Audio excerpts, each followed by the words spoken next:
Il n'y a pas longtemps, je discutais avec une dame qui a pour projet de digitaliser ses formations. Elle avait un discours de quelqu'un d'assez défaitiste et victime. Elle acceptait et elle assumait quand même le fait qu'elle ait pas mal de conditions favorables pour ce projet-là.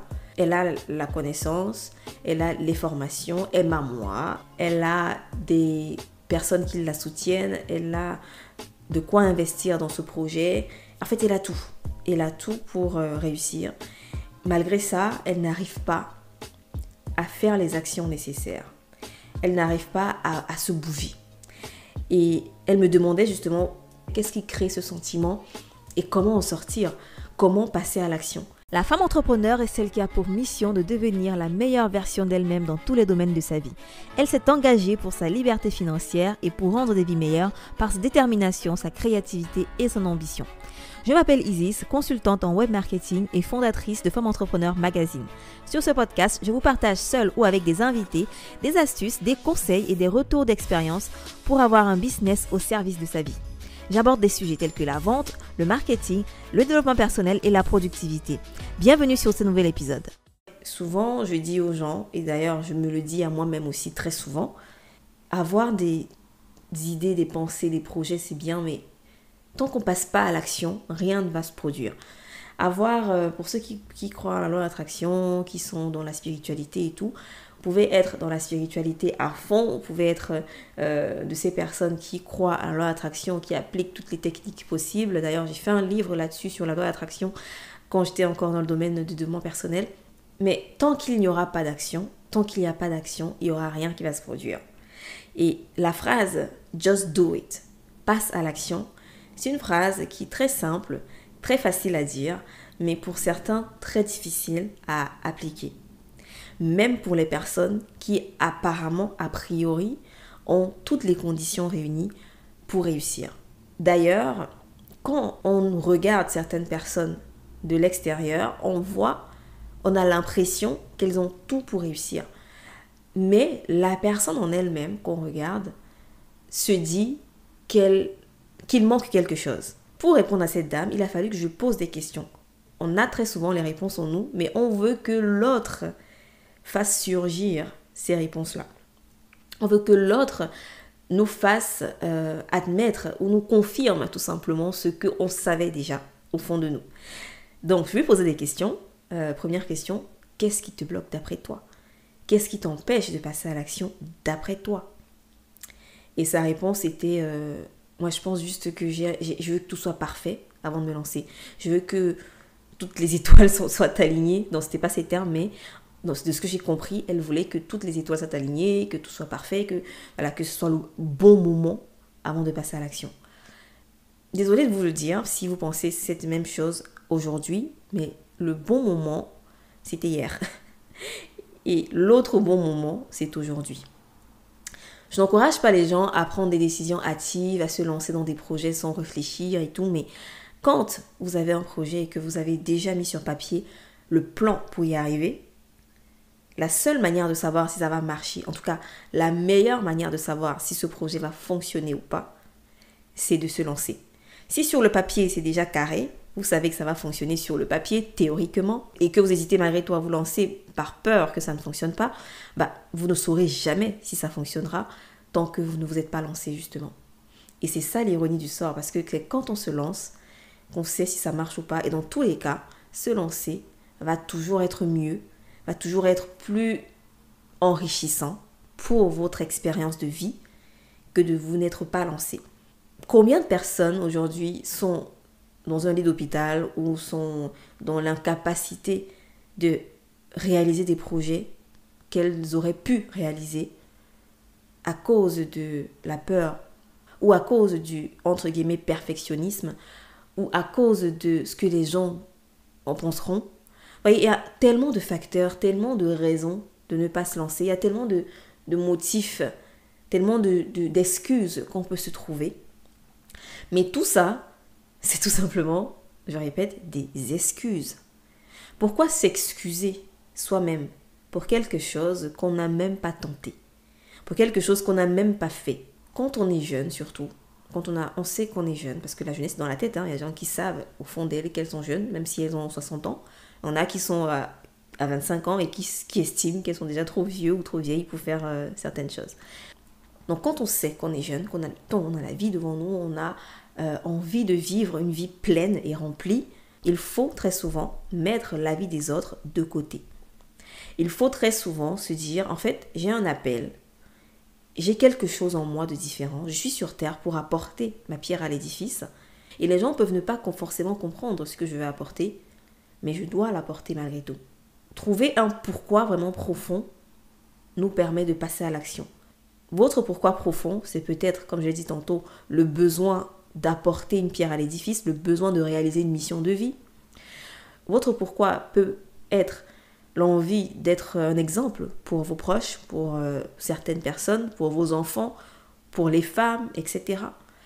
C'est à vous de connaître votre pourquoi. Votre pourquoi peut être l'envie de réparer quelque chose qui s'est passé dans une vie passée ou dans le passé et de faire les choses différemment.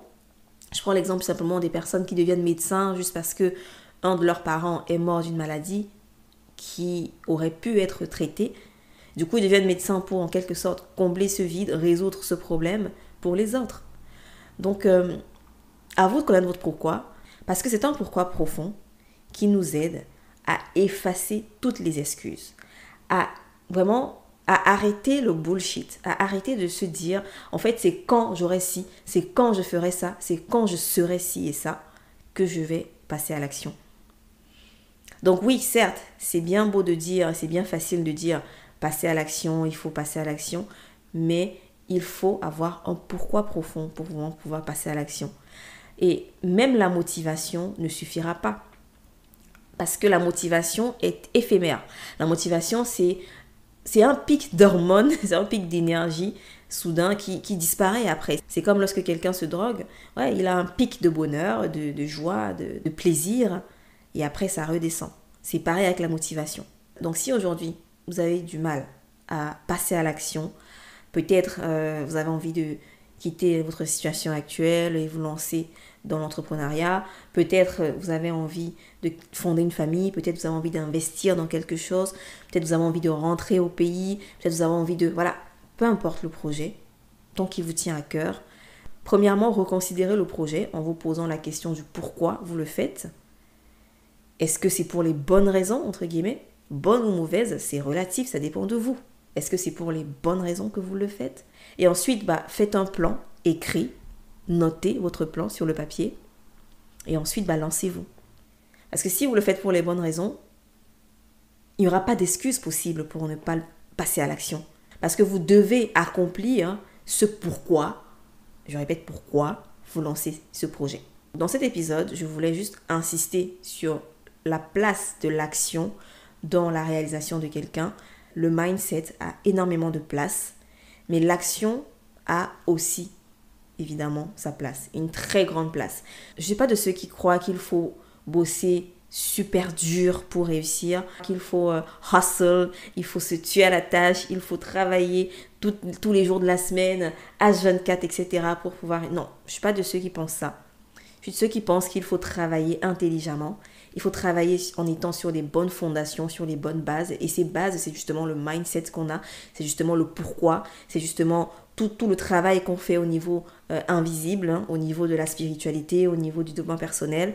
Et ensuite, passer à l'action. Parce que tant que ce premier pan invisible n'est pas là, je pense que l'action qu'on va faire, vous pouvez work hard, travailler pendant des heures, travailler pendant des semaines entières sans vous reposer. Vous n'aurez pas forcément des résultats optimaux. Vous aurez sûrement des résultats, ça c'est sûr. Vous aurez sûrement des avancées, ça c'est sûr.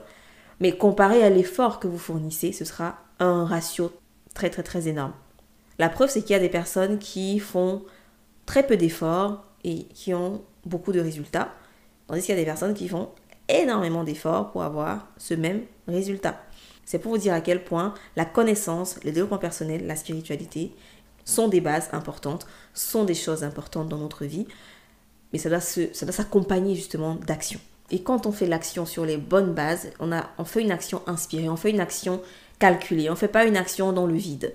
Ok, réfère à ma vidéo sur la création de contenu justement où je parle la place de la création de contenu dans un business et comment est-ce que je pense ma création de contenu. Parce que créer du contenu dans le vide, c'est comme justement hustle, travailler dur, juste pour pouvoir produire du contenu, mais sans objectif précis.